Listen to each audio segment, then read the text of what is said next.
this is world of my books and stories. This is where I put out regular storytelling videos and also offer suggestions on how you can raise your child to be a reader.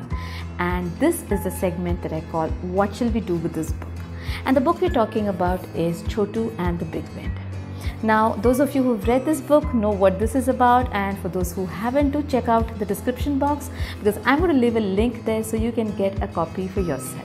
Now, this book, Chhotu and the Big Wind, is about a little boy who goes up on the terrace of his house and has a really fun and unexpected adventure with a big wind. Alright, so what can you do in addition to reading out the story? What other things, activities can you do with your child? Now, these activities can be done at home by parents but also by educators at school. So the first thing that you can do is to introduce your child to the concept of a terrace. It doesn't matter if you live in a house of your own which has a terrace or whether you live in an apartment. Do take your child up to the terrace and show them the magic of the terrace, so they will be able to understand exactly why Chhotu found the terrace such a fascinating place. And while you're here, you can also talk to them about how the terrace is used in India. So they already know that the terrace is used to dry clothes, sun dry the clothes, but you can also talk to them about all the preserves, the pickles and the other dried stuff that is traditionally dried on the terrace and then stored away to be used through the year. In fact, you could even make a small batch of some puppets or something, and to show your child how beautifully the sun dries it up on the terrace. Alright, and idea number 2 is to talk about roofs of different kinds. So you can draw your child's attention to the different kinds of roofs that you find in the houses in different parts of India.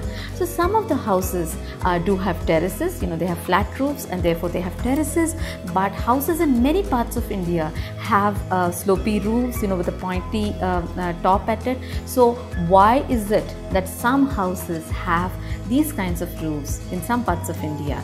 Why do they have this? So you can actually link it to the geographical locations and help your child understand that houses are built in keeping with the demands of the weather and climate of that particular region. So this is something you can do even for a very young child, because there's a certain logic that any child is going to understand, and this is definitely going to enhance their understanding and appreciation of what a vast country India is and how every part of it has a different kind of architecture.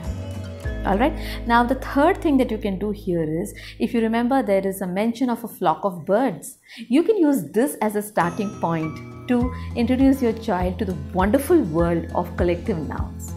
You can talk about what groups of different animals are called, what food items are called, and I can assure you that your child is going to be fascinated with this information, and it is going to definitely improve their understanding of the language and their vocabulary.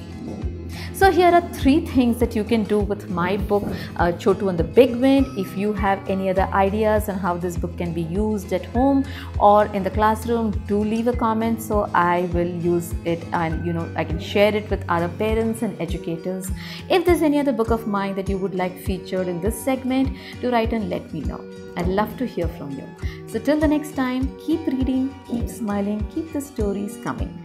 Bye-bye and thanks for watching.